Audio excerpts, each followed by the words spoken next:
masih ada pertemuan-pertemuan yang lainnya yang kira-kira nanti lebih aman buat Zoom gitu.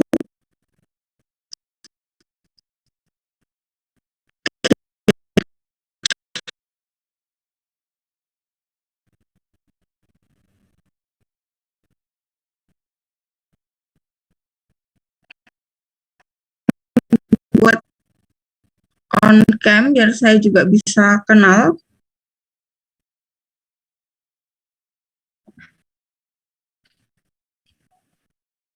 Saya sambil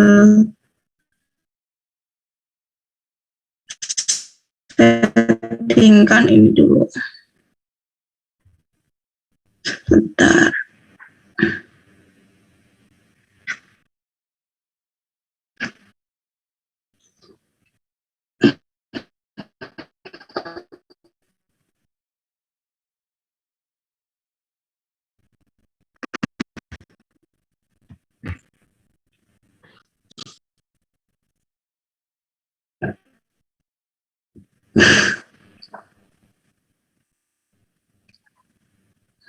Oke, ada yang masih ingat kemarin terakhir kita berbicara tentang apa di pertemuan pertama? Dari apa? Pengertian dan definisi. Apa kemarin? Pengertian dan definisi apa? Bilangan apa? Kompleks. Bilangan kompleks ya. Jadi kalau boleh kita ingat yang kemarin kita dapatkan, bilangan kompleks itu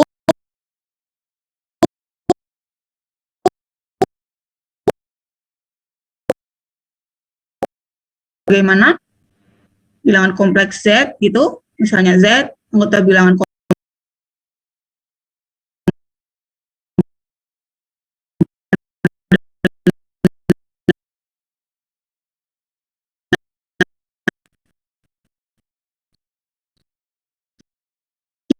Y dengan X dan Y-nya bilangan real gitu kan.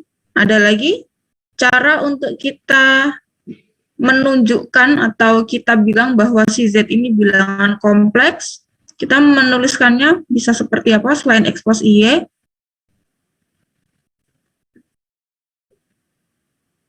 Dengan bentuk apa? Pasangan berurutan ya. Pasangan berurutan bentuknya seperti apa?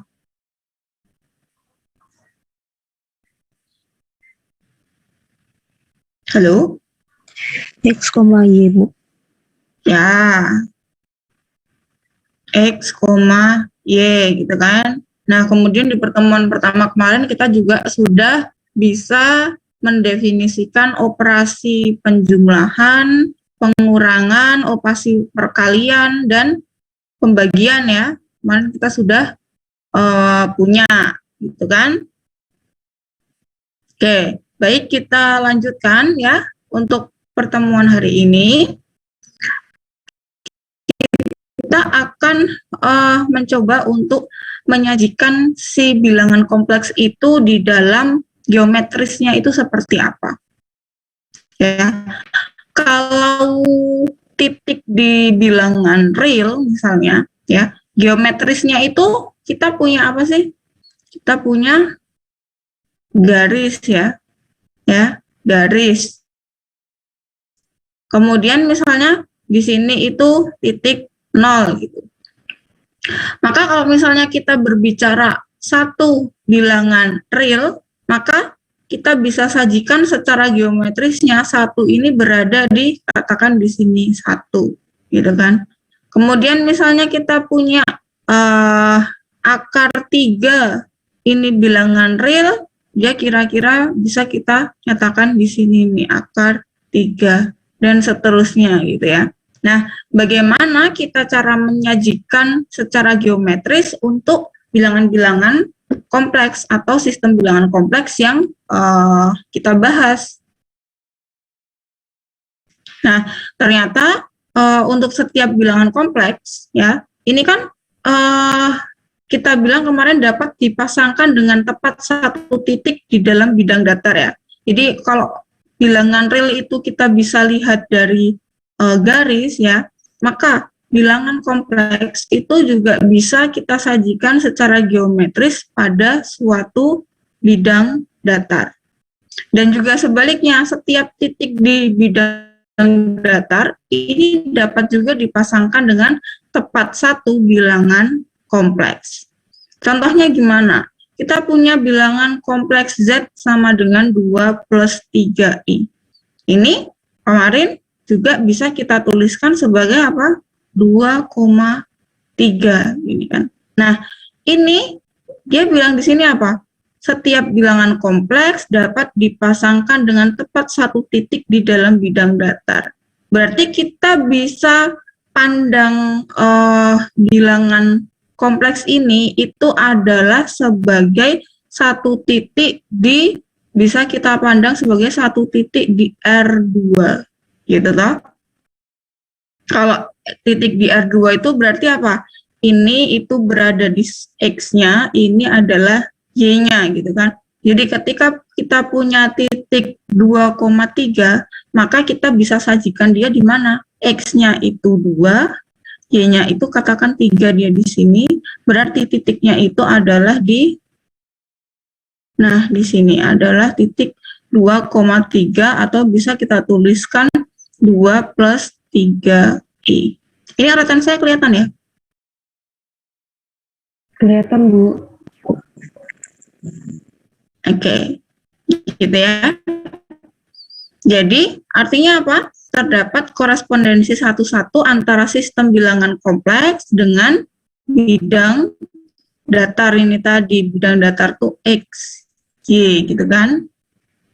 Nah, oleh karena itu sebarang bilangan kompleks X sama dengan X, Z sama dengan X plus Y ini dapat disajikan sebagai titik X, Y. Pertama kita bisa sajikan sebagai titik, atau bisa kita pandang sebagai vektor posisi dari titik asal ke titik X, Y. Jadi kita menuliskannya seperti ini sudah boleh, atau juga bisa kita pandang sebagai vektor. Jadi kita ganti dia sebagai vektor, ini juga masih sama dengan 2 plus 3I, ini juga boleh. Jadi menyajikannya bisa dengan titik atau bisa dengan vektor posisi gitu ya. Ada dua pilihan kita menyajikan suatu titik anggota bilangan kompleks itu bisa dengan dua cara ya. Bisa dia sebagai titik atau dia bisa juga kita pandang sebagai vektor posisi. Gitu. Teman-teman masih ingat kan vektor ya? Vektor itu kalau mungkin teman-teman udah dapat waktu di SMA ya, paling tidak sudah dapat ya untuk yang vektor vektor yang sederhana seperti ini teman-teman sudah dapat ya di SMA. Jadi itu bisa juga untuk menyajikan si bilangan kompleks yang nanti kita maksud itu. Oke? Ya. Nah, kemudian karena sebarang bilangan kompleks tadi ini dapat dinyatakan sebagai titik pada bidang datar XY gitu kan. Maka bidang datar XY ini juga sering kita sebut sebagai bidang kompleks atau bidang Z. Ya, ini bisa kita pandang atau bisa kita sebut sebagai bidang kompleks atau bidang Z.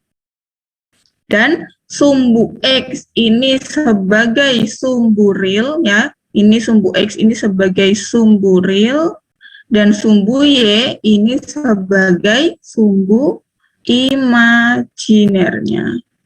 Ya. Kemarin kan kalau ini X plus IY itu kan X-nya itu adalah bagian real dan Y-nya ini adalah bagian imajiner gitu kan. Nah, kalau di sumbunya, sumbu X yang ini merupakan sumbu real dan sumbu Y ini merupakan sumbu imajiner. Masih sangat dapat difahami ya kenapa bentuknya seperti ini ya, karena kita asal mulanya itu adalah ini tadi dari bagian real dan bagian imajiner, kemudian kita sajikan ke dalam bidang XY, berarti bisa kita sebut si X-nya ini sumbu real dan Y-nya sumbu imajiner. Oke, sampai sini ada pertanyaan?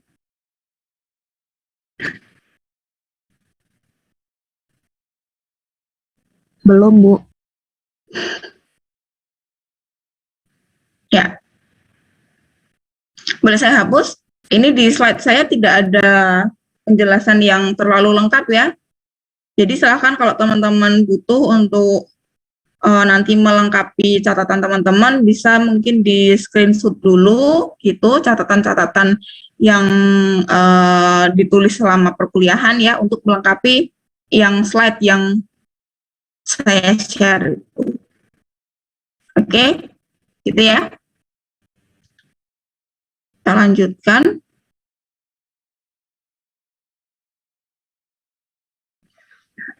Nah, kalau misalnya kita punya dua bilangan kompleks Z1 sama Z2 gitu kan, maka kemarin kita sudah punya operasi penjumlahannya, misalnya Z1-nya itu adalah X1 plus Y1, Z2-nya itu X2 plus Y2, maka Z1 ditambah Z2-nya itu apa berarti?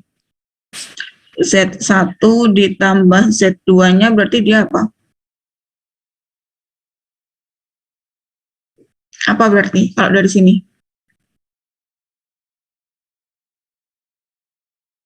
Ayo, bisa dibantu?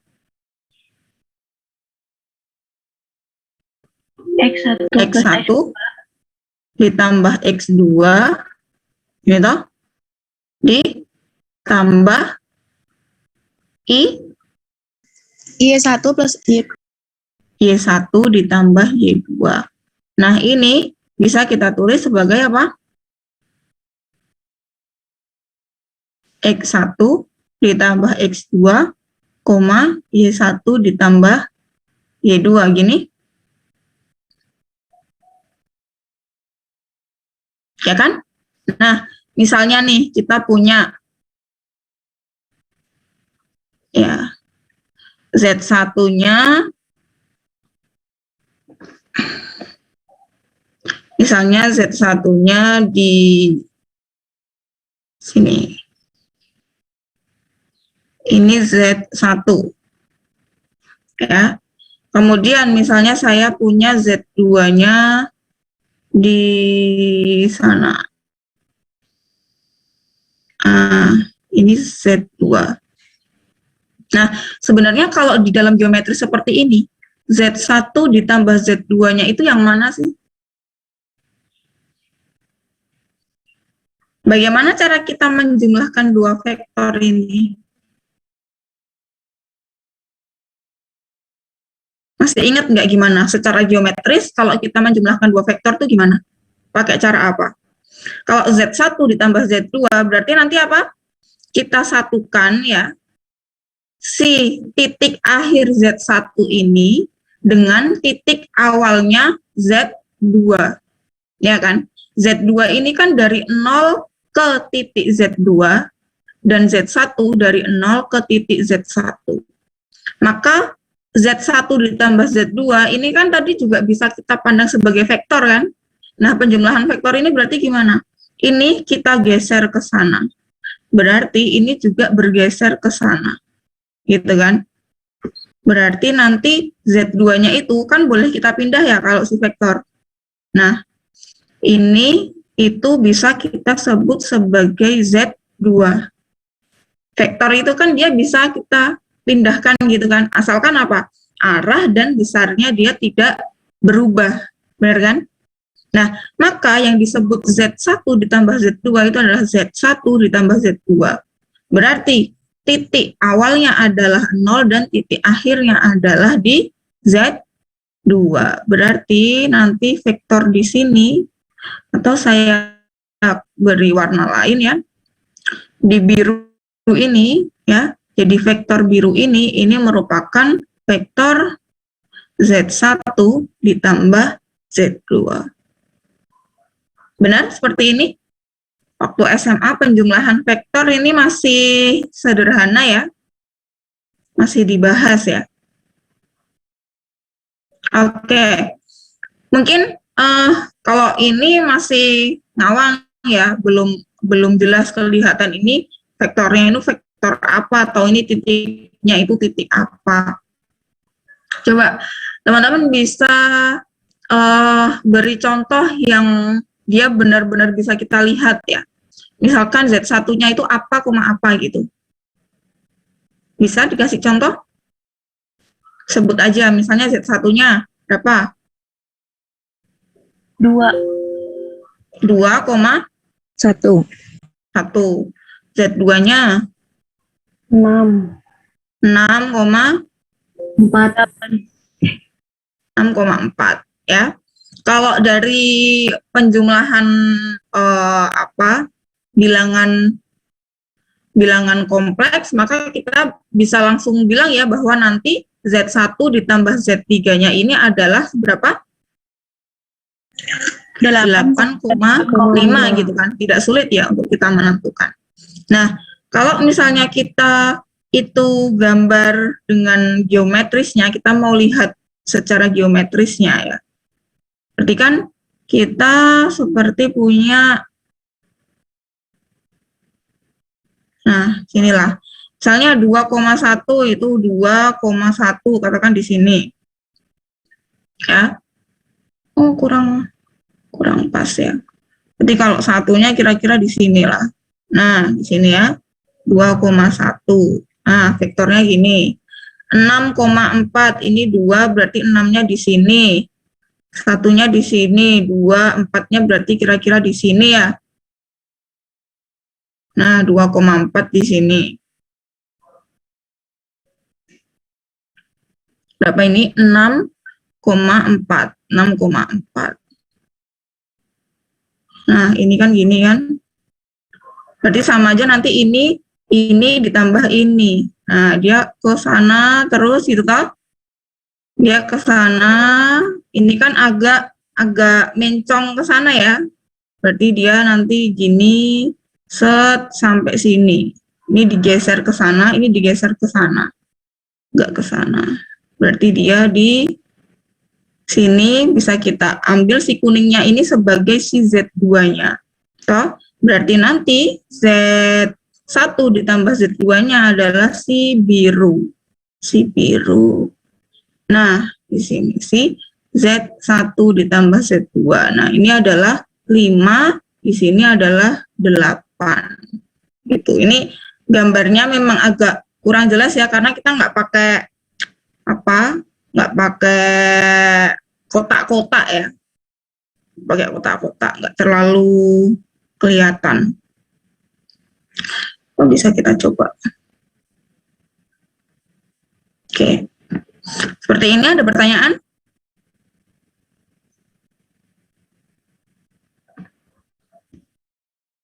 Bisa ya? Nah, kemudian bagaimana dengan kita menjumlahkan vektor Z1 dengan minus Z1 ya? Kita juga punya kan kalau vektor Z1 dikurangi Z2 itu artinya apa? Artinya kita menjumlahkan vektor Z1 dengan minus Z2. Jadi minus Z2 ini adalah vektor Z2 yang arahnya itu berkebalikan dengan vektor Z2. Katakan gini, saya punya Z2-nya ini segini nih. Ini Z2, berarti nanti minus Z2-nya itu tetap dia besarnya sama, arahnya sama, tapi dia arahnya berbalik. Ya, besarnya sama, sudutnya sama ya. Cuman dia arahnya yang satunya ke kanan, nanti kalau minus Z2 itu dia yang kebalikannya. Seperti itu ya.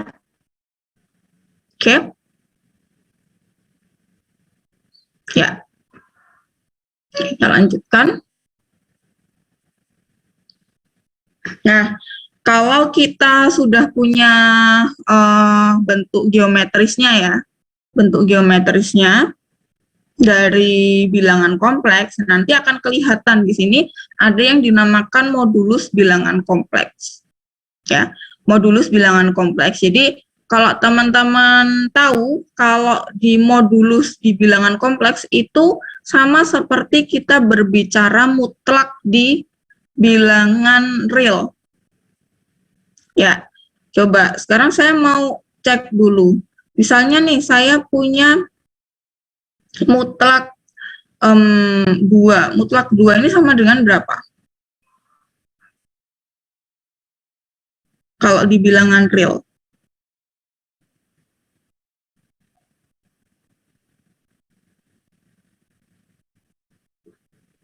Halo?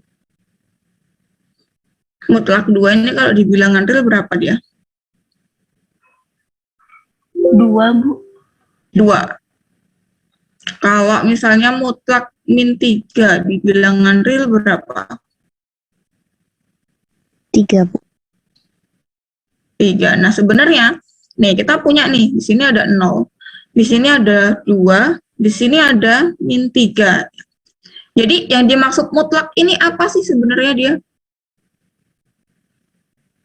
Mutlak di sini. Jadi kalau 2, mutlaknya itu 2. Kalau min 3 dimutlakan itu hasilnya adalah 3. Jadi secara geometris bisa kita bilang bahwa si mutlak ini itu adalah jarak antara titik itu ke titik 0. Dari 2 ke 0 ini jaraknya adalah 2, gitu kan? Kemudian dari min 3 ke 0 jaraknya berapa dia? 3, Bu. 3 kan? Jaraknya 3 kan? Jadi kita bisa menggunakan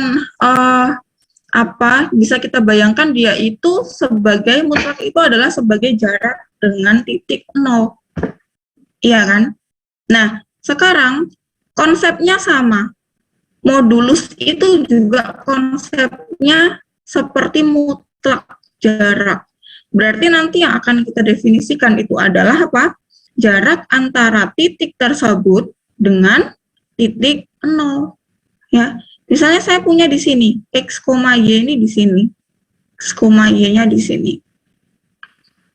Maka yang disebut modulus ini Z ya, Z sama dengan X, Y. Maka yang disebut modulus Z itu adalah jarak titik X, Y dengan titik 0,0. Gitu kan?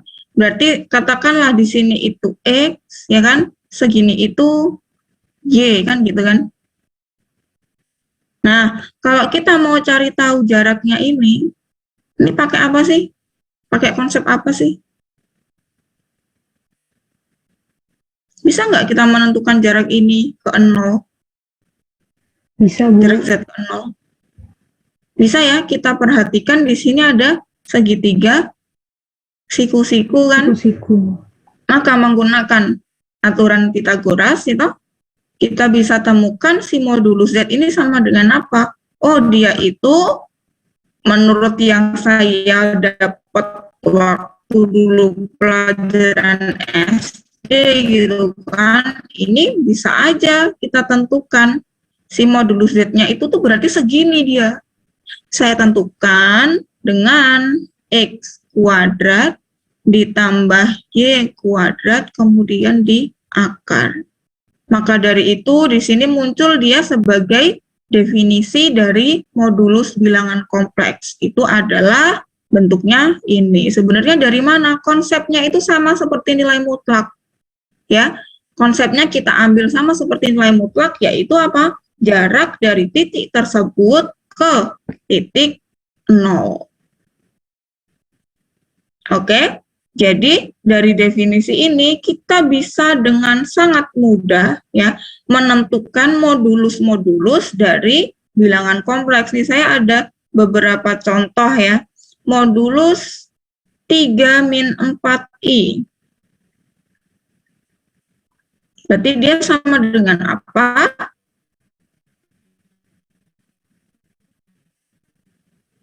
Akar berapa? X-nya berapa? Kuadrat. 3 kuadrat ditambah Y-nya berapa? Minus 4.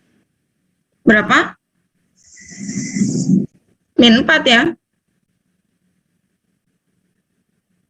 Min 4 dikuadratkan. Kan Y-nya kan si min 4 ini kan. Benar? Berarti ini sama dengan apa? Akar 9 ditambah 16. 16 sama dengan akar 25. sama dengan 5. 5. Ya. Oke. Contoh selanjutnya, modulus min 1 plus I akar 3. Berarti ini sama dengan akar dari Min 1 kuadrat. 1 dikuadratkan ditambah Akar 3 kuadrat. akar 3 kuadrat. Berarti ini kita punya 1 ditambah 3 di akar. Berarti sama dengan akar 4 sama dengan 2. Gitu lah. Oke ya. Oh, ini ada yang kurang. Di sini harusnya ada modulus ya. Di sini maksudnya modulus. Kurang ada modulusnya di sini. Modulus min 2 min 3I. Berarti apa? Akar. Berapa dia?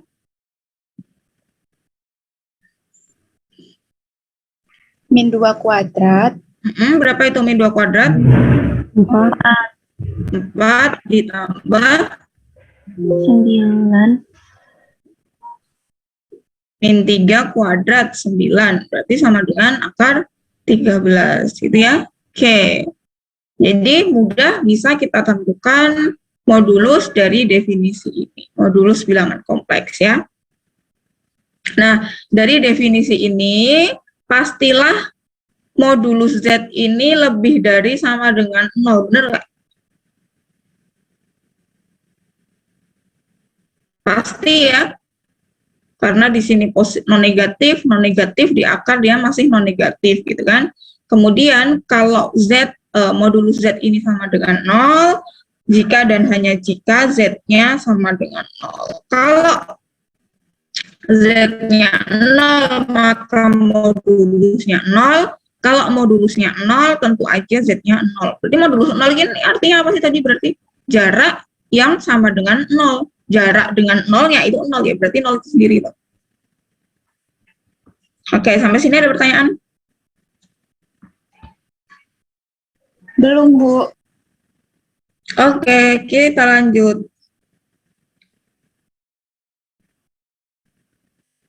Nah, dari sini baru saya tuliskan di sini ya bahwa Z modulus Z ini secara geometris dapat diartikan sebagai jarak titik asal. Titik asalnya maksudnya titik 0 ya. Titik asalnya maksudnya 0,0 ke titik X, Y. Atau juga bisa kita pandang sebagai panjang vektor posisi Z. Ya. Nah, jika Y-nya sama dengan 0 ya, misalkan saya punya Y-nya sama dengan 0 kan berarti 0,x gitu kan. Nah, 0,x ini kan misalnya x-nya di sini, ini modulus Z ini benar-benar sebagai mutlak x ya. Mutlak x. Jadi kalau tadi menggunakan definisi tadi kan modulus Z sama dengan akar x kuadrat plus y kuadrat x kuadrat plus 0 kuadrat. Ini kan sama dengan x kuadrat di akar. Ingat, x kuadrat min akar ini definisi dari mutlak x ya. Di kalkulus sudah kan, x kuadrat di akar ini merupakan definisi dari mutlak x. Ya sudah, berarti di sini modulus Z ini sama dengan modulus x ya. Jika apa? Oh, sorry. Di sini maksudnya x, 0. Jika apa? Y-nya ini 0. Nah, kemudian bisa teman-teman pahami juga kalau kita punya dua bilangan kompleks ya, kemudian kita kurangkan, maka secara geometris jarak antara Z1 dan Z2 ini adalah modulus Z1 min Z2 ya. Berarti apa? X1 min X2 kuadrat ditambah Y1 min Y2 kuadrat. Ya, ini oke ya. Sampai sini oke.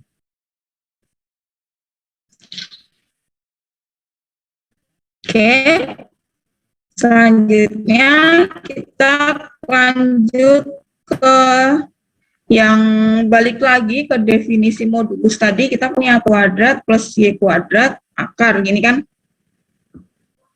Benar? Nah, si X ini kemarin bisa kita tulis, bisa kita sebut dia sebagai bagian apa si X itu?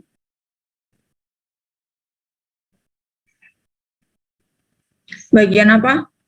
X ini bagian real ya. X ini bagian real dari Z dan Y adalah bagian imajiner dari Z ya. Jadi kalau ini dikuadratkan ditambah ini dikuadratkan maka akan sama dengan modulus Z dikuadratkan. Ini jadi kayak kedua ruas kita kuadratkan gitu kan. Jadilah kita punya ini.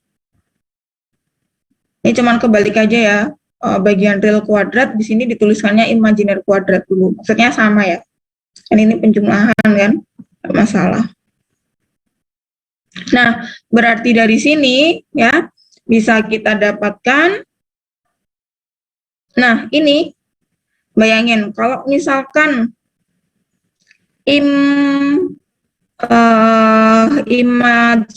bagian imajiner Z ini hasilnya non negatif atau mungkin negatif di sini.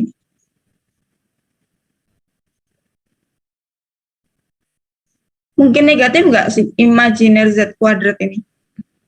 Mungkin, Bu. Nggak mungkin kan? Berarti kalau dia dibandingkan dengan bagian real Z kuadrat. Nah, bayangin ini. Ini dengan segini, itu lebih besar yang mana? Lebih besar yang kanan atau lebih besar yang kiri?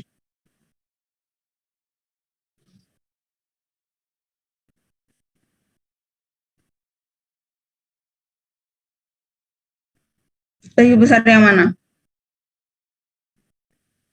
Nih, saya ulangi ya.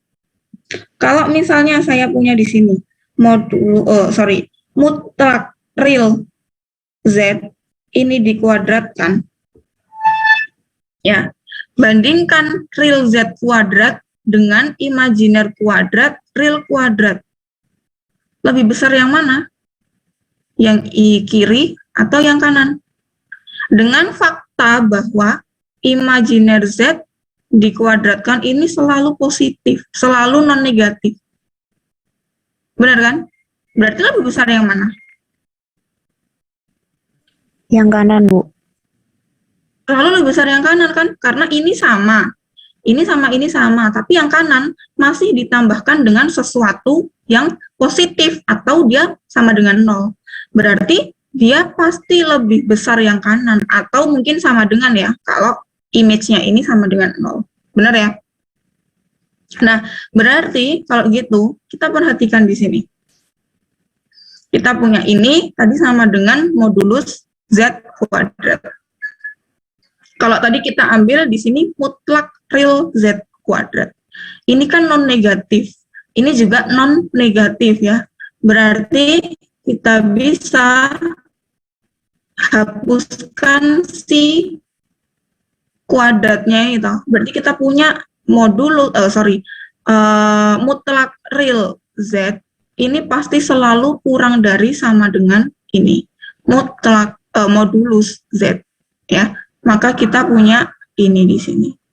Dan fakta lagi ya, fakta selanjutnya adalah apa? Bahwa mutlak real itu pasti lebih dari atau sama dengan realnya, karena realnya kita masih bisa positif, masih bisa negatif, ya kan? Benar ya? Jadi kita peroleh yang pertidaksamaan ini. Oke, masuk akal? Masuk, Bu. Oke. Nanti untuk yang sebelah kanan ini juga sama ya. Kita tinggal ganti ini dengan imajiner dan fakta bahwa real Z kuadrat ini selalu non negatif. Ya, pasti nanti kita punya di sini mutlak imajiner itu kurang dari sama dengan modulus Z. Dan mutlak imajiner pasti lebih besar dari imajiner itu sendiri. Seperti itu. Jadi kita punya dua pertidaksamaan ini ya. Ini fakta dari ini.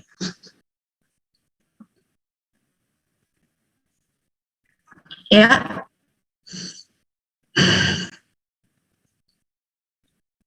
Oke. Nah, ini sebenarnya juga kemarin sudah kita bahas sedikit ya. Kita punya sekawan atau konjugat ya.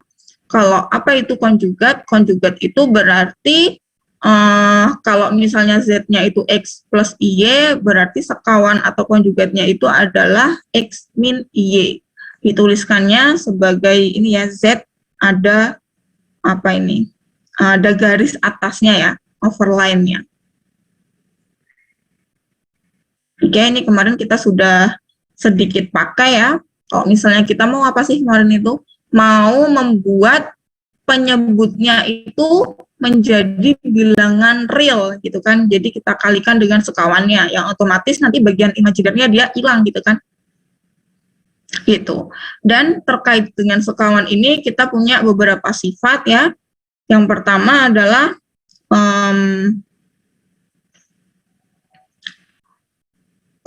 Z konjugat dikonjugatin nanti balik lagi ke Z. Kemudian modulus dari sekawan, modulus dari konjugat Z itu sama dengan modulus Z. Oke. Mungkin nanti buktinya bisa untuk latihan ya. Coba kita mau membuktikan beberapa di sini. Z dikonjugat, kemudian dikonjugat lagi. Ya, berarti ini kalau Z dikonjugat jadinya apa? Jadi kan ini sama seperti saya punya X min IY dikonjugat lagi kan, ini plus X plus IY, Z itu kan X plus IY. Ya. Kalau dikonjugatin jadi apa? X plus IY? X min IY. Masih dikonjugat lagi, min Y, berarti di sini balik lagi X plus IY. X plus IY ini ternyata tadi sama dengan Z. Itu kan? Ini nomor 1. Yang kedua, yang nomor 1, yang bagian 2 ya, kita punya modulus dari konjugat Z. Ini berarti apa? Modulus dari konjugat Z apa?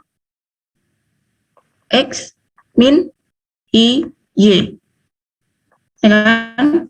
Berarti ini sama dengan akar X kuadrat ditambah min Y kuadrat. Ini sama dengan akar X kuadrat plus Y kuadrat. Nah, akar X kuadrat plus Y kuadrat ini kan sama dengan modulus Z. Terbukti. Ya. Dan seterusnya ini nanti teman-teman bisa coba buktikan untuk latihan. Ya. Sifat yang kedua itu penjumlahan konjugat, nanti dia sama aja dikonjugatin dulu baru dijumlahkan. Begitu juga untuk pengurangannya gitu ya. Kemudian yang ketiga terkait perkalian, jadi perkalian dikonjugatkan maka nanti akan sama dengan konjugat masing-masing dulu baru dikalikan.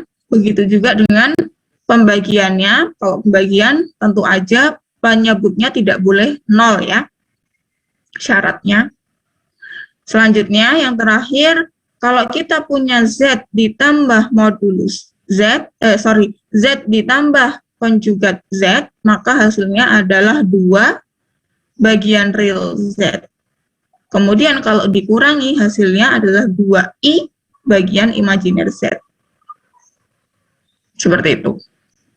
Ya, ini sifat-sifat terkait dengan sekawan. Jangan lupa nanti coba untuk dibuktikan sebagai latihan ya. Oke? Oke nggak nih? Ada pertanyaan nggak untuk terkait sekawan?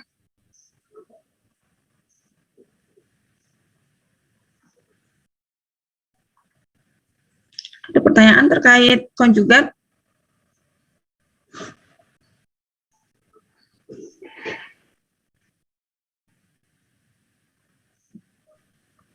Mungkin belum ada. Atau cukup? Bisa ya?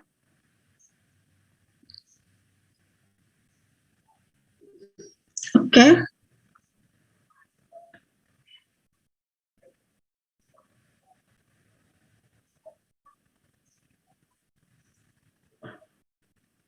Ya, ini kemarin contohnya ini, kebetulan kemarin kita sudah mencoba ya. Benar nggak? Kemarin kita sudah mencoba ini ya, untuk contoh ini. Ketika kita punya pembagian dua bilangan kompleks, katakan 2 plus I dibagi 2 min I min 3I gitu kan, maka kita akan kalikan dengan sekawannya sehingga penyebutnya ini tidak lagi berbentuk bilangan kompleks ya. Jadi penyebutnya nanti akan berubah menjadi bilangan real, ya kan? Nah, fakta yang kita peroleh ya dari pendefinisian konjugat tadi, bahwa kalau kita punya Z dikalikan Z konjugat, maka ternyata itu kalau kita hitung hasilnya itu akan menjadi sama dengan Z kuadrat plus Y kuadrat. Di mana kita tahu X kuadrat plus Y kuadrat ini adalah modulus Z, di sini ada kurang, modulus Z kuadrat ya. Jadi faktanya kita punya Z dikali Z konjugat ini sama dengan modulus Z kuadrat gitu ternyata. Di sini ada kurang kuadratnya di sini. Ya. Ini fakta terkait tadi kita punya modulus dan juga punya konjugat. Seperti itu. Nah, nanti fakta ini akan kita pakai untuk teorema-teorema selanjutnya atau sifat-sifat selanjutnya. Nah, terutama di dalam sifat yang ini. Kalau kita punya yang pertama itu perkalian dua bilangan kompleks, itu kita hitung modulusnya, maka dia akan sama dengan modulus dari tiap-tiap bilangan kompleks itu dikalikan. Begitu juga untuk pembagiannya ya. Modulus dari Z1 dibagi Z2 ini sama dengan modulus Z1 dibagi modulus Z2. Tentu saja dengan syarat Z2-nya tidak 0. Nah, selanjutnya kita akan coba buktikan ketaksamaan segitiga ini. Ya, bentuk ketaksamaan segitiga ini akan kita buktikan ya, apakah betul sih?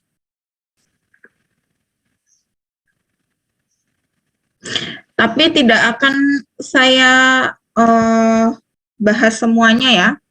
Jadi nanti untuk yang lainnya nanti silahkan dibuktikan sendiri ya. Saya akan membuktikan yang pertama pada poin kedua. Jadi poin kedua yang pertama itu jadi nanti akan dibuktikan yang ini. Jadi akan dibuktikan, kita tulis di sini ya. Akan dibuktikan modulus dari modulus Z1 dikurangi modulus Z2 gitu. Ini berarti ini mutlak ya di sini. Mutlak dari modulus Z1 dikurangi modulus Z2 ini kurang dari sama dengan modulus Z1 ditambah Z2 dan dia sekaligus kurang dari sama dengan modulus Z1 ditambah modulus Z2. Oke, kita simpan ini yang akan kita buktikan. Ya, pertama perhatikan ini dulu. Kita punya tadi berdasarkan yang nomor 2. Nomor 2 tadi dia bilang apa? Z dikali sekawannya ini sama dengan modulus Z kuadrat. Ya. Ingat, di sini ada kuadratnya. Nah, kita mau pakai itu. Kita mau pakai itu. Jadi modulus Z1 ditambah Z2 kuadrat berarti sama dengan apa ya? Kan tadi kita punya sifat ini tadi ya, bahwa Z dikali Z sekawan ini sama dengan modulus Z kuadrat. Berarti kalau gitu, Z1 ditambah Z2 kuadrat, ini sama dengan apa? Ya Z1 ditambah Z2 dikali dengan sekawannya. Oke. Nah, selanjutnya ternyata sekawannya tadi kalau dijumlahkan ini sama dengan Z1 sekawan atau konjugat Z1 ditambah konjugat Z2. Ya kan? Kemudian kita lakukan perkalian, ya. Berarti apa? Z1 konjugat dikali Z1 Z2 konjugat ditambah Z2 Z1 konjugat ini, kemudian Z2 dikali Z2 konjugat. Dapat yang ini. Selanjutnya kita punya di sini. Nah, di sini tadi dapat ini ya. Oh, ini berarti kurang dong. Ini harusnya modulus Z1 kuadrat. Di sini juga ada modulus Z2 kuadrat. Ya, teman-teman bisa sambil perbaiki di sini ya. Kalau ada salah-salah ketik di sini. Ini kan pakai yang ini lagi kan. Dapat ini, pakai yang ini lagi, pakai ini. Kemudian tadi ini ada juga sifatnya. Kalau sama aja dia yang ini ya. Ini Z1 ini bisa kita tulis konjugatnya kemudian dikonjugatin gitu kan. Ini konjugatnya itu kan berarti Z1 dikali Z2 konjugat, kemudian dikonjugatin. Ini kan? Ini berubah jadi ini. Oke, sama aja. Kemudian ini juga masih modulusnya ketinggalan di sini. Modulus ketinggalan. Nah, kemudian kalau kita jumlahkan yang Z, jadi kita punya Z ditambah modul konjugat Z ini sama dengan 2 bagian real Z ini kan. Nah, ini juga sama ini. Z-nya kita anggap sebagai Z1 Z2 konjugat. Jadi kita jumlahkan jadinya 2 bagian real Z1 Z2 konjugat. Nah, 2 bagian real tadi kita punya ya. Tadi kita punya bagian real itu pasti kurang dari sama dengan yang modulusnya. Sudah ya yang tadi ya. Ini masih kurang di sini modulus, di sini juga ada modulus itu. Nah, ya sudah, kita sudah punya di sini sama dengan ini. Nih, ini kan awalnya ini kan sama dengan 2 modulus Z1 dikali modulus Z2 konjugat. Tapi kan modulus Z2 konjugat sama dengan modulus Z2. Ya, jadi kita peroleh yang ini. Ya udah, setelah itu ini modulus bentuknya sudah sama seperti kita punya A kuadrat plus 2AB plus B kuadrat. Berarti ini tuh sama dengan apa? A plus B kuadrat ya. Dengan di sini kita state A-nya itu adalah modulus Z1 dan B-nya itu adalah modulus Z2. Dapatlah ini. Oke. Nah, karena tadi modulus itu non-negatif ya, ini non-negatif, ini non-negatif, berarti kuadratnya bisa kita hilangkan di kedua ruas, jadi kita dapat ini kurang dari sama dengan yang modulus Z1 ditambah Z2. Maka ini itu sudah, yang ini itu berarti sudah membuktikan yang mana? Itu terbukti. Oke, sudah terbukti ya, berarti, ini saya hapus dulu. Selanjutnya untuk yang ini, nah, dari hasil yang tadi, hasil yang 3 itu kan yang, berarti yang saya biru ini ya.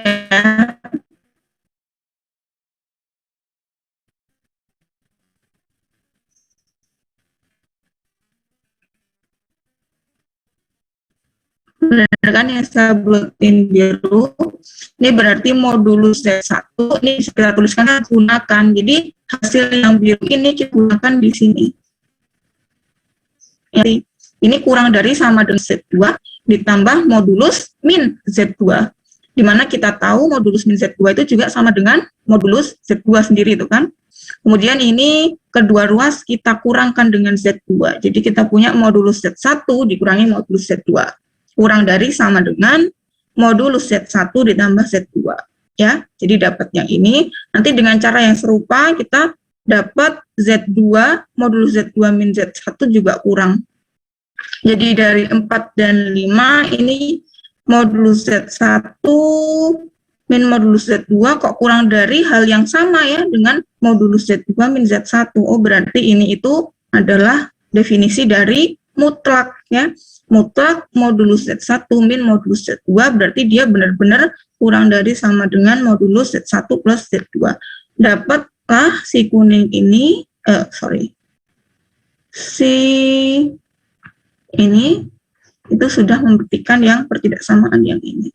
Jadi dia terbukti. Itu. Jadi pertidaksamaannya sudah betul-betul terbukti ya. Dengan tadi ada yang harus kita revisi ketikan sedikit ya di sini ya. Di sini ada modulus-modulusnya, ada kurang di sini. Kurang ketik modulus. Oke, sampai sini ada pertanyaan?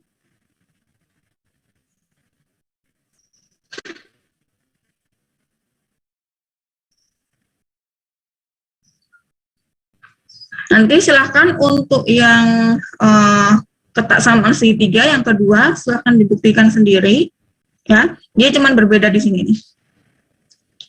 Caranya masih sama ya, masih sama yang di sini tadi. Nanti bisa dicoba.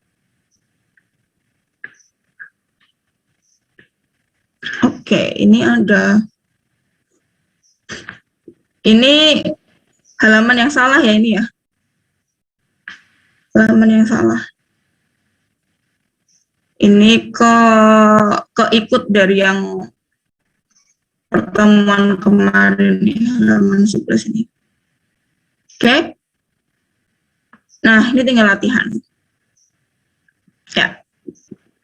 Coba gambarkan bilangan-bilangan kompleks berikut. Ya, jadi ini terkait dengan kita tadi bisa menggambarkan ya atau bentuk apa tadi bentuk geometrisnya ya. Dari bilangan-bilangan kompleks. Ada yang mau coba? Untuk yang nomor 1A, berarti gimana dia?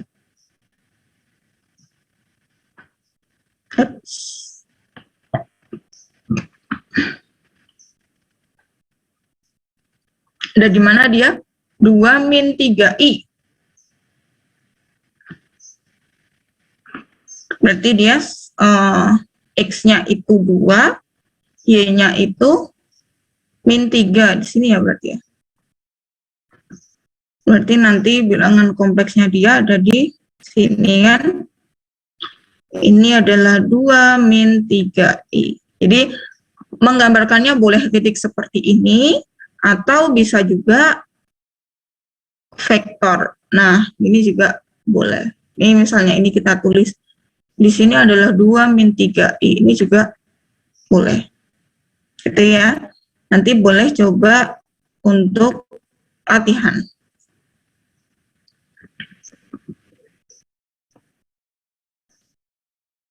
Ini juga modulus Z. Bisa teman-teman latih. Ya, ini terkait dengan yang bentuk apa geometrisnya.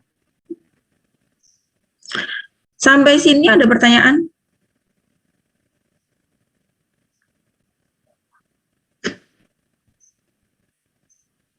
Ada pertanyaan?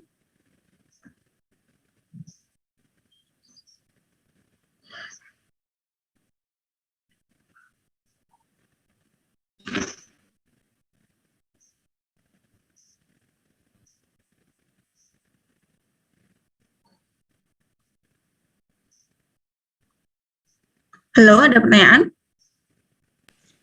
Belum, Bu. Belum, Bu. Kita lanjutkan? Bisa, Bu. Oke. Nah, ini sebenarnya untuk bab yang ini, bentuk kutub, ini sebenarnya harusnya dibahasnya tuh di pertemuan ketiga ya. Cuman bentuk kutub ini lumayan krusial ya. Jadi mungkin kalau untuk di pertemuan 3 aja saya kira nanti akan kurang ya. Karena nanti bentuk kutub ini yang akan kita bahas, sangat kita bahas untuk pertemuan-pertemuan selanjutnya ya.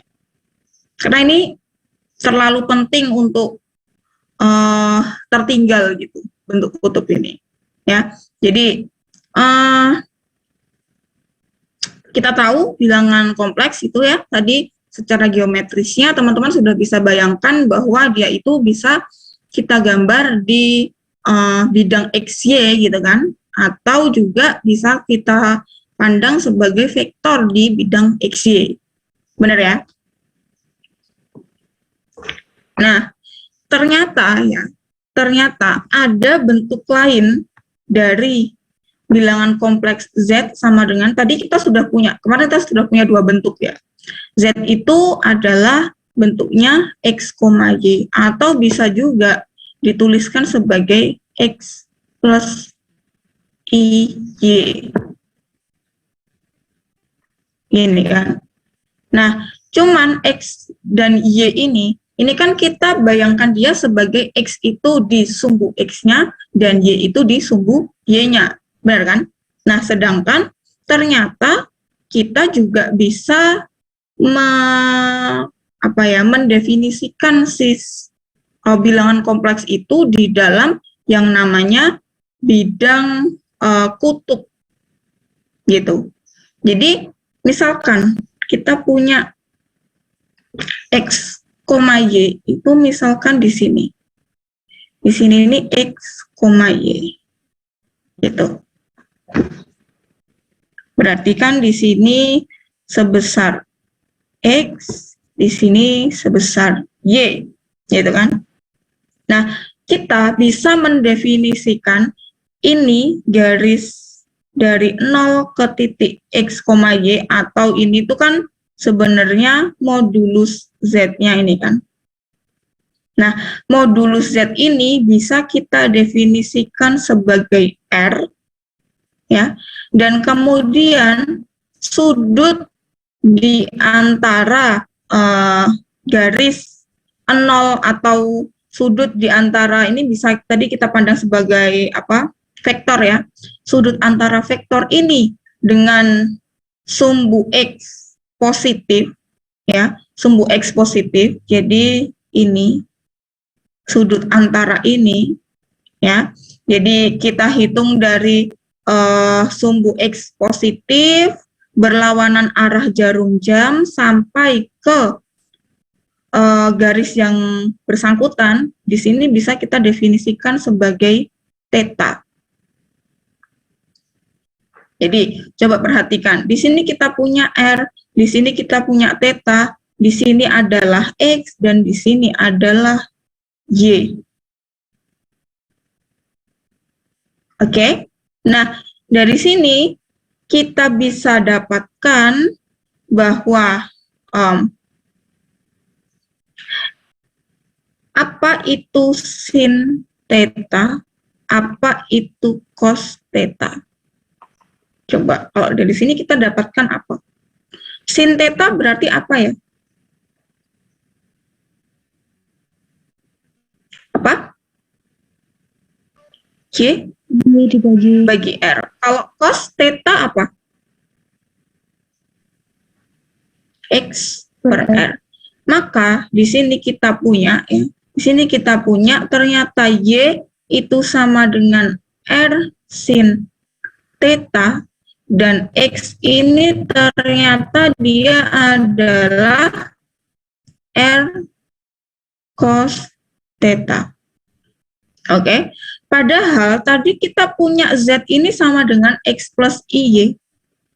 Kalau Z sama dengan X plus IY, dan kita punya fakta bahwa X sama dengan R cos theta dan Y sama dengan R sin theta, maka Z ini bisa kita tuliskan sebagai apa? R cos theta ditambah I kali R sin theta. R sin theta. Atau bisa kita tulis R-nya kita keluarkan, di sini cos theta plus I sin theta. Nah, bentuk ini ya, bentuk ini itu disebut bentuk kutub bilangan kompleks Z. Jadi ada bentuk di dalam XY dan juga ada bentuk di dalam variabel apa? R dan theta. Jadi kalau X plus Y itu adalah ZX, Y, kalau ini itu biasa juga bisa kita tulis Z sama dengan R theta, karena variabel-variabel yang terpakai di sini itu adalah variabel R dan theta. Dengan definisi itu tadi, R itu berarti apa tadi? Definisinya R berarti apa?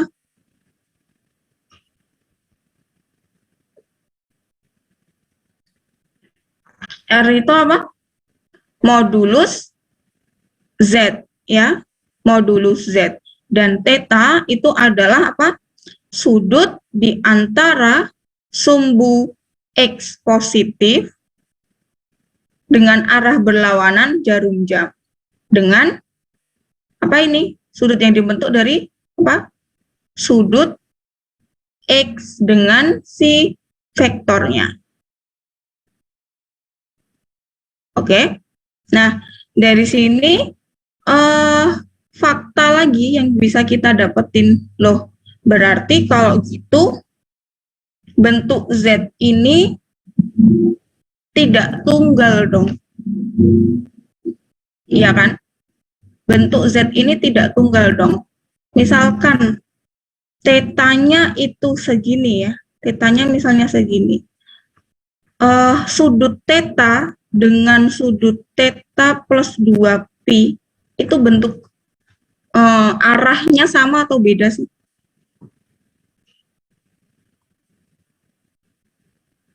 Sama atau beda sih? Kalau theta ditambah 2pi itu kan dia sebenarnya kembali lagi ke theta itu sendiri ya. Jadi hati-hati di sini, nanti tetanya itu juga harus kita perhatikan ya. Kalau misalnya kita temukan satu theta, maka nanti theta plus 2pi itu juga merupakan masih merupakan titik yang sama. Seperti itu. Dan fakta lain, R itu pasti bernilai positif ya.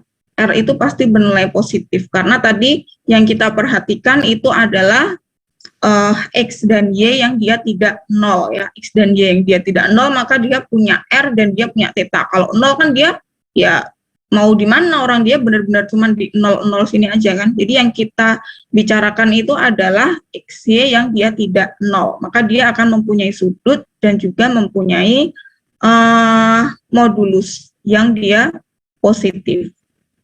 Seperti itu.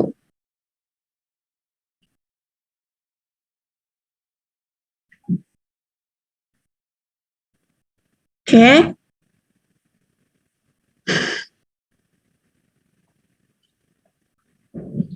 Nah, ini ya tadi sudah kita bahas bilangan R adalah modulus dari bilangan kompleksnya. Dan tetanya ini disebut argumen Z dan ditulis ARGZ ini penulisannya.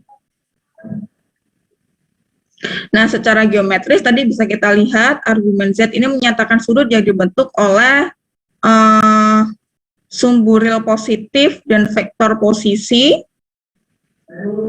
dan dia dihitung berlawanan arah jarum jam, gitu kan? Nah, di sini lebih jelasnya dituliskan jika theta itu merupakan argumen Z, maka theta plus 2kpi itu 2pi ditambah 4pi. 4pi itu kan berarti dia 2 putaran gitu kan. Karena kita tahu satu putaran itu kan 2pi ya. Jadi misalnya kita punya theta di sini, terus kita putar satu putaran, maka posisi dia itu masih di posisi yang sama. Jadi kalau theta di sini itu argumen Z, otomatis theta ditambah 1 putaran, dia juga masih merupakan argumen Z. Theta ditambah 2 putaran, dia juga masih argumen Z juga. Benar ya? Nah, karena tadi kita punya si X-nya tadi apa ya? X tadi apa? Y tadi apa? X per cos theta. Cos theta. R cos theta ya.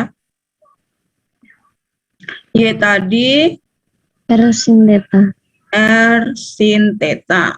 Berarti kalau gitu kita punya di sini kalau X per Y berarti apa ini? Berarti kan R cos theta per R sin theta. Berarti kan di sini lebih enaknya gini aja deh.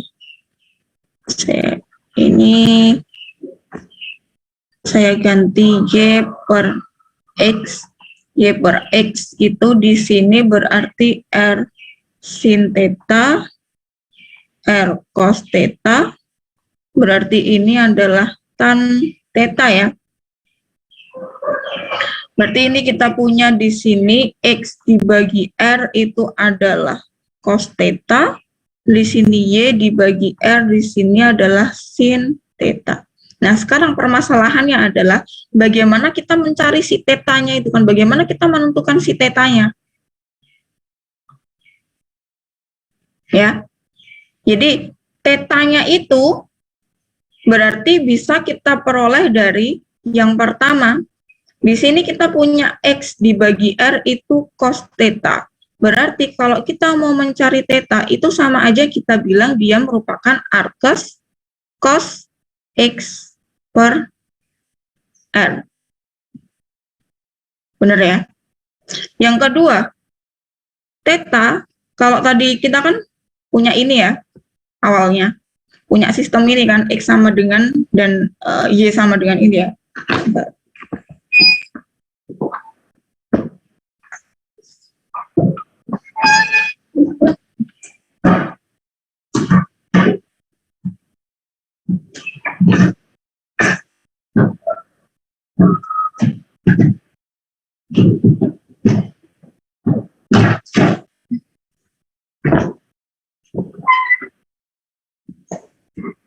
Ya, kalau tadi kita punya ini, berarti theta yang di sini apa di sini? Theta sama dengan arcos sin Y per R. Ya. Nah, atau kita menggunakan tangan di sini. Kalau kita punya tan di sini, berarti theta di sini sama dengan arcos tan Y per X. Jadi sebenarnya teman-teman bisa menggunakan yang mana yang dirasa paling enak ya. Bisa pakai arcus tangan atau arcus sin atau arcus cos. Tapi yang jelas harus teman-teman perhatikan di sini adalah kuadran yang memuat Z ini harus diperhatikan. Nah, nanti kita cari tahu ya bagaimana memperhatikan supaya kita tidak salah menentukan si tetanya atau argumen Z itu tadi. Ya.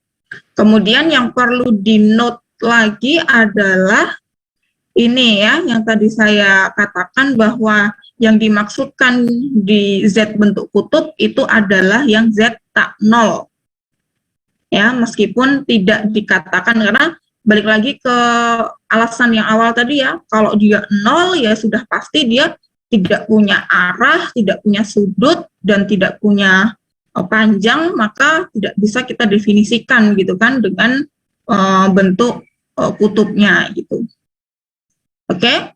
Jadi nanti yang akan kita pakai yang 7 atau 8 ini ya. Kalau 8 itu kan menggunakan arcus sin dan juga arcus cos. Jadi ini secara langsung sebenarnya dia sudah memperhatikan apa kuadran berapa yang kita bicarakan. Cuman kalau pakai arkestan itu sebenarnya lebih enak, cuman kita harus ngecek juga yang namanya kuadran yang kita maksudkan gitu.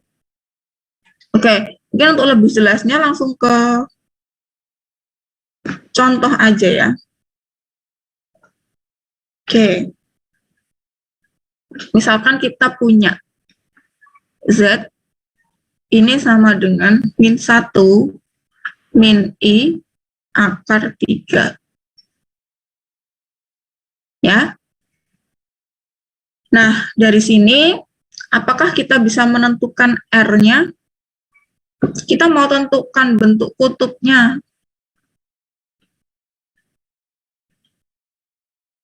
Bentuk kutub. Oh, sebelum itu kita definisikan dulu yang dinamakan nilai utama atau principal value ya.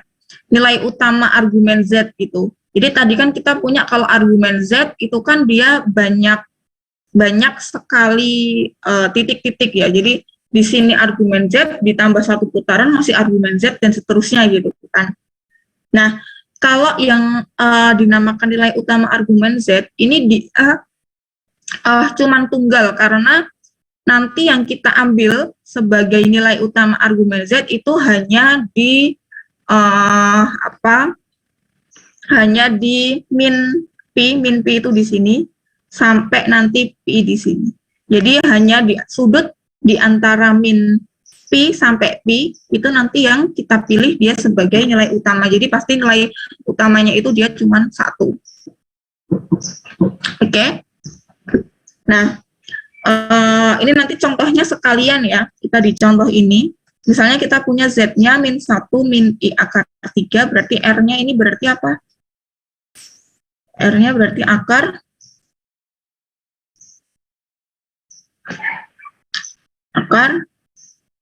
ayo apa?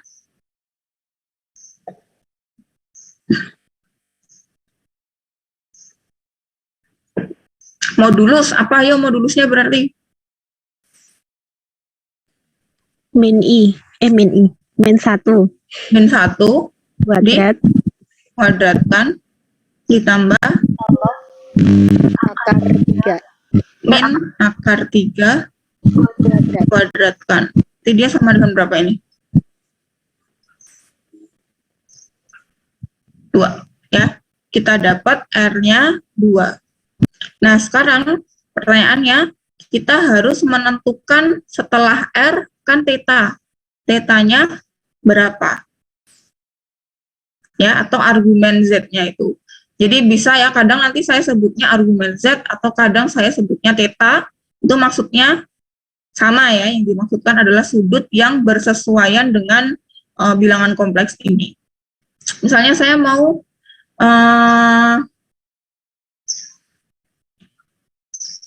menentukan theta dengan rumus yang ketiga tadi yang menggunakan arkes tangan. Berarti kalau theta tadi definisinya arkes tangan Y per X. Ini kan. Berarti dia sama dengan arkes tangan berapa Y-nya? Min akar 3 per min 1. Berarti sama aja arkes tangan akar 3. Berapa itu arkes tangan akar 3? Berarti kan sudut berapa yang nilai tangannya itu sama dengan akar 3. Benar nggak? Pertanyaannya kan seperti itu. Mungkin untuk pertama bolehlah kita oret-oret dulu ya. Kita punya di sini kalau kita belajar dari SMA itu kita punya sudut-sudut istimewa kan ya. 0, 30, 45, 60, 90 gitu ya. Terus di sini ada sin, sini ada cos, di sini ada tan. Boleh dibantu di sini? Apa di sini? 0, setengah akar 2, setengah akar 3, 1. Kebalikannya kan 0, setengah akar 3, setengah akar 2, setengah akar 3, 1. Terus tan itu kan sin per cos. Di sini 0, di sini seper akar 3 ya toh. Di sini 1, di sini akar 3, di sini terdefinisi. Ini ya. Berarti kalau ini dibentuk Pi, ini 0, ini Pi per 4, ini Pi per 2 ya. Ini Pi per 3, ini Pi per 6. Gitu kan? Jadi kita gunakan, biasakan nanti kita gunakannya Pi ya, bukan bentuk sudut yang seperti ini, tapi dalam bentuk Pi ya. Nanti akan lebih mudah. Oke, jadi arkes tan akar 3 di tabel kita ini, yang sudut istimewa, berarti dia di sudut berapakah yang tangannya itu hasilnya akar 3? 60, Bu. Berapa berarti? Pi per 3. Jadi yang bersesuaian itu adalah Pi per 3. Kita simpan dulu ini Pi per 3. Oke. Si tetanya itu belum tentu Pi per 3, tapi apa? Kita harus sesuaikan dengan sudut atau dengan kuadran mana yang dimaksudkan oleh si titik itu. Kalau titiknya itu min 1 dikurangi min I akar 3, berarti ini sama aja kita berbicara di kuadran berapa sih? Ini sama aja kalau X, Y-nya berapa, berapa sih? Min 1, Min akar 3. Ya toh. Dia bentuknya di kuadran mana dia? Kuadran 1, 2, 3, atau 4? Di kuadran 3 ya. Jadi nanti kita akan gunakan kuadran 3, pasti dia di kuadran 3, dan sudut yang bersesuaian itu adalah Pi per 3.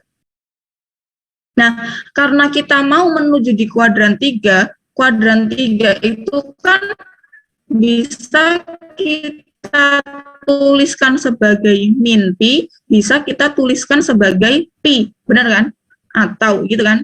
Kalau saya lebih suka menggunakan yang min Pi, karena nanti sekaligus saya bisa bisa gunakan untuk menentukan nilai utamanya.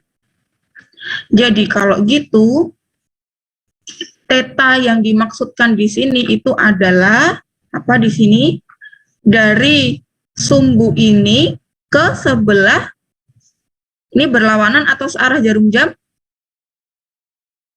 Ini arahnya searah apa berlawanan di sini? Berlawanan ya, berlawanan arah jarum jam. Kalau berlawanan arah jarum jam itu berarti ditambah apa dikurangi? Maksudnya gini, di sini kan kita punya min Pi. Min Pi ditambah atau dikurangi dengan Pi per 3. Kalau dia arah ke sana kan berarti ditambah ya. Berarti dia di sini ditambah yang bersesuaian di sini adalah tadi Pi per 3. Sudah kita tentukan dulu ya tadi kan. Oke, gini. Baru masih ditambah 2K Pi ya, dengan K-nya bilangan asli. Berarti tetanya adalah apa? Min Pi ditambah Pi per 3, berarti di sini min 3 per 3 kan? Berarti min 2 Pi per 3 plus 2K Pi. Hanya elemen Z.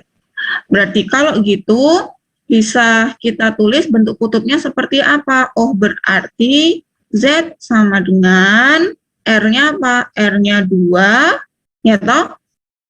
Cos min 2pi per 3 plus 2kp ditambah I sin min 2pi per 3 plus 2kp. K-nya bilangan asli. Gitu. Nah, kemudian kalau ditanyain nilai utamanya berapa? Oh, nilai utamanya berarti ini min 2pi per 3. Ini di antara min pi sampai pi kan? Ya sudah, berarti nanti nilai utama argumen Z atau argumennya dia A besar ya kalau nilai utama. Argumen Z dia sama dengan min 2pi per 3. Sedangkan argumen Z-nya min 2pi per 3 plus 2kp. Oke. Sampai sini ada pertanyaan? Untuk menentukan R, menentukan argumen, menentukan nilai utama, dan menentukan bentuk kutub dari bilangan kompleksnya. Seperti itu. Nah, ini memang agak awal-awal pasti agak ribet ya, makanya ini saya kasih di pertemuan ini, sekaligus nanti di pertemuan 3 nanti masih akan kita bahas, karena ini sangat krusial ini menentukan argumen dan mengubah ya dari bentuk XY ke bentuk kutub, ini lumayan krusial. Jadi saya harap teman-teman mau mencoba ya untuk meskipun agak hal yang baru, tapi teman-teman silahkan coba gitu. Tapi untuk dari contoh ini ada yang mau ditanyakan dulu mungkin?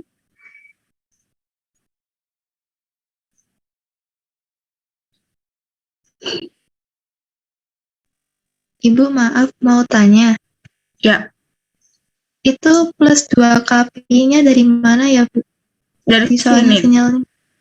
Ini argumen Z ya. Jadi ini Mbak, plus 2kp-nya dari mana?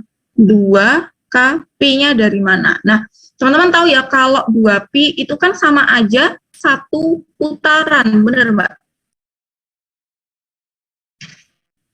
Jadi kalau saya punya di sini, ya kan, kalau saya tambah 2pi, itu kan sama aja satu putaran, benar? 2pi-nya dulu ya pertama. 2pi-nya itu satu putaran, berarti kan dia berada di posisi yang sama kan? Oke? Nah, 2kp itu berarti karena tadi 2pi satu putaran, berarti kalau 2kp itu sebanyak k putaran. Jadi kalau kita sudah punya si berapa tadi, min 2pi per 3 ya, katakan min 2pi per 3 tadi di mana? Di sini kan? Di sini ya dia, 2pi per 3 itu, min 2pi per 3 dia di sini. Kalau saya putar satu kali, maka dia masih posisinya sama di sini. Diputar 2 kali, diputar 2 kali, dia masih sama juga posisinya di sini. Benar kan? Maka dari itu, dia ditambah dengan 2kp, berarti ditambah dengan berapa putaran pun, dia posisinya masih akan tetap sama. Makanya tadi yang dinamakan argumen Z, itu nilainya tidak tunggal. Gitu kan? Kalau misalnya tadi, ada nih yang bilang, oh argumen Z-nya itu min 2pi per 3, ya benar. Tapi ada juga yang bilang, enggak argumen Z-nya itu min 2pi per 3 plus 2pi. Ya masih benar juga gitu. Jadi memang argumen itu nilainya tidak tunggal ya. Bisa difahami? Bisa, Bu, bisa. Berarti kalau misal nanti ditulisnya satu gitu, misal min 2pi per 3 doang, boleh Bu, berarti? Sebaiknya nanti argumen, karena argumen itu nilainya banyak ya, tetap ditambah dengan 2kp gitu.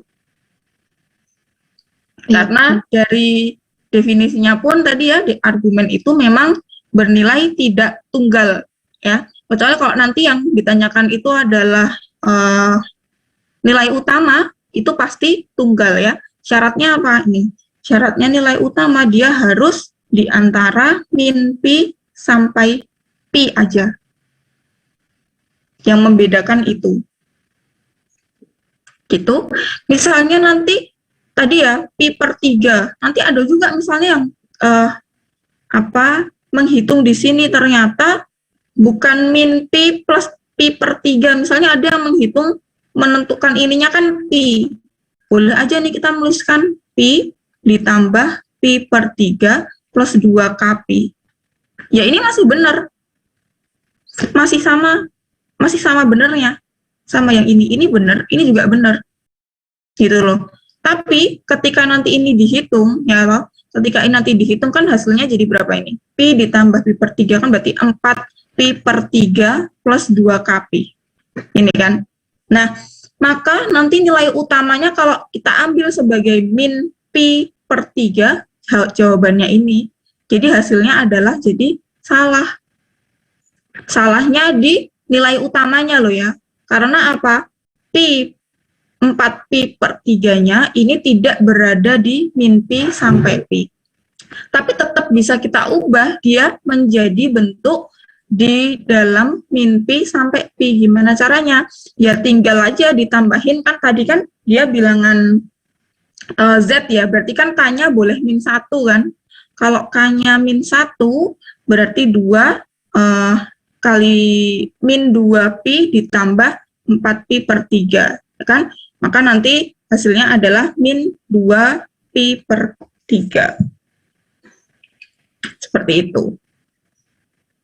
Jadi yang tunggal itu adalah nilai utama. Tapi kalau argumennya dia memang tidak tunggal. Itu.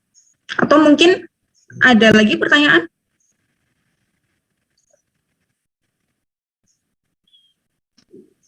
Sudah Ibu, terima kasih Bu. Oke, mungkin bisa dengan latihan bersama lagi ya. Sebentar, nah ini udah latihan-latihan sih.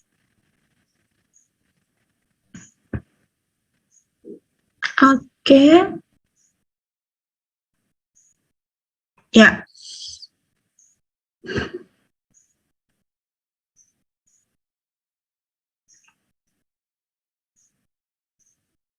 Ini oratannya mau di screenshot dulu, mungkin saya besarkan. Nah, kalau kayak gini lebih kelihatan ya. Silakan kalau mau teman-teman ada yang mau screenshot dulu.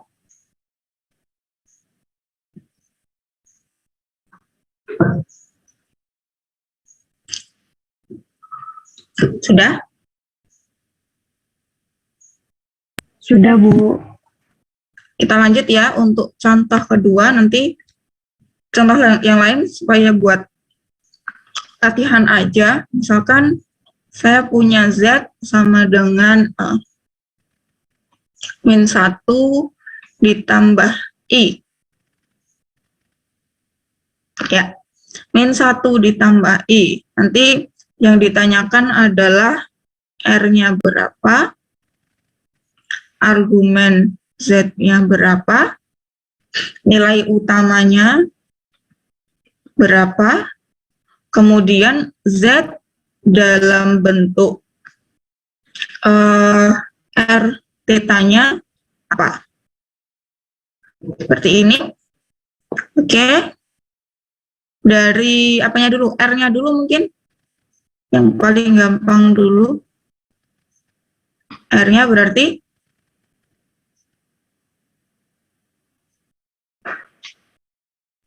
Akar ya bareng-bareng. Akar min 1 akar 2. kuadrat. Ini 1 kuadrat plus 1 kuadrat. Akar 2. Oke.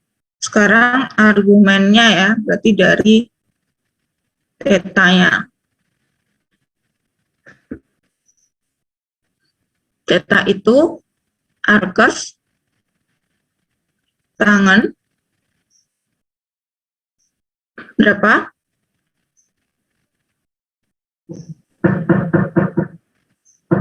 1 per min 1. 1 per min 1.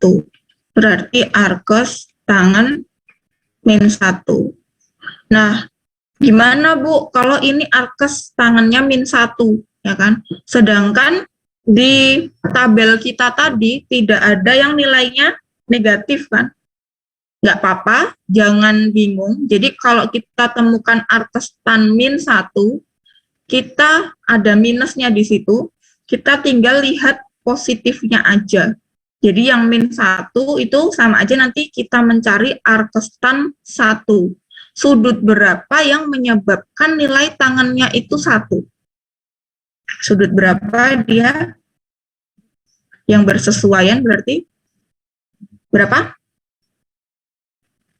45 itu bisa kita tuliskan sebagai pi per 4. pi per 4 ya. Oke, ini kita simpan dulu pi per 4. Selanjutnya yang kita lakukan adalah menentukan kuadran mana dia berada, gitu ya. Oke, dia ada di mana? 1, 2, 3, 4. Kuadran 2, Bu. Kuadran 2. Oke, kita sesuaikan kuadran 2 tadi. Kan supaya sekaligus kita menentukan nilai utamanya, jadi nilai utama tadi itu kan di antara min pi, gitu kan, sampai pi kan. Berarti di sini apakah kita akan gunakan min pi atau apakah kita akan gunakan pi di sini? Kalau yang kita inginkan itu adalah di sebelah sana. Kalau dari garis ini ke kanan itu berarti ditambah atau dikurangi?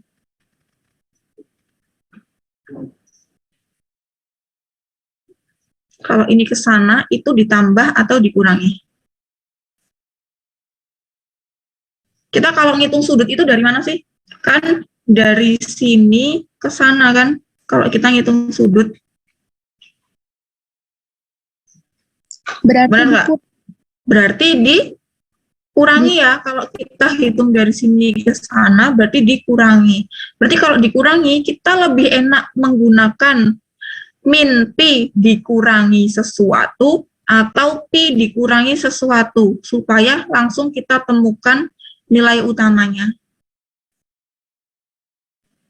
pi dikurang sesuatu, Bu. Pi dikurang sesuatu ya, berarti tetanya itu adalah pi dikurangi sesuatu. Sesuatunya apa? Yang sudut yang berkaitan dengan si arkes tan tadi. Berarti pi dikurangi pi per 4. Ini ditambah 2 k pi. Ini ya. K-nya bilangan bulat. Berarti ini berapa di sini? 3 pi per 4 plus 2 k pi k bilangan bulat. Ya sudah ketemu. Ini dia bisa kita anggap sebagai argumen Z. Kemudian nilai utamanya adalah berapa? 3 pi per 4. Ya, dan 3 pi per 4 dia sudah otomatis, karena tadi kita pi dikurangi, ya sudah dia pasti kurang dari pi kan. Tapi kalau kita tadi pakai min pi dikurangi, nah dia berada di sini, jadi tidak langsung bisa kita temukan nilai utamanya, gitu kan. Jadi lebih enaknya itu tadi, kita punya patokan itu tadi, sehingga kita dengan mudah bisa menentukan nilai utama si argumennya. Oke, udah ketemu, berarti ini sudah ketemu ya, tinggal kita tuliskan si Z-nya. Oh, berarti Z-nya ini sama dengan akar 2, apa? Cos 3 pi per 4 plus 2 k pi ditambah I sin 3 pi per 4 plus 2 k pi. Ini kan K-nya bilangan bulat. Ya. Oke, bisa dimengerti? Bisa, Bu. Ya, silahkan kalau mau di screenshot dulu. Ini kan orat-oratan banget ya, nanti silahkan dikerjakan lagi sambil ditulis lagi, itu. Sudah? Sudah, Bu. Ya, saya hapus.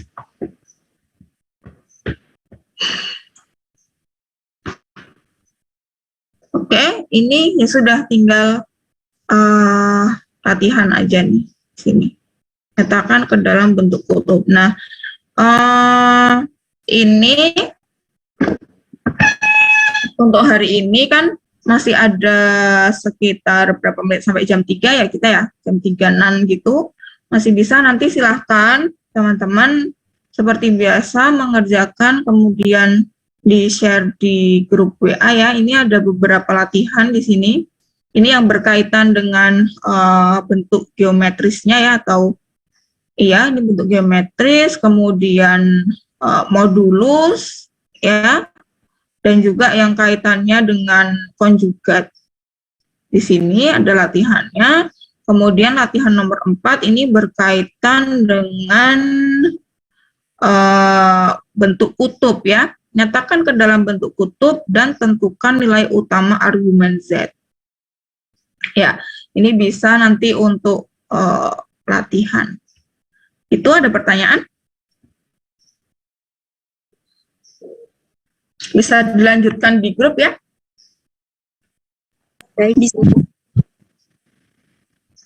Oke, kalau sudah tidak ada pertanyaan, mungkin untuk sesi perkuliahan di Zoom kita bisa saya akhiri. Terima kasih. Billahi taufiq wal hidayah. Assalamualaikum warahmatullahi wabarakatuh. Waalaikumsalam warahmatullahi wabarakatuh. Terima kasih, Bu. Terima kasih, Bu. Sama-sama.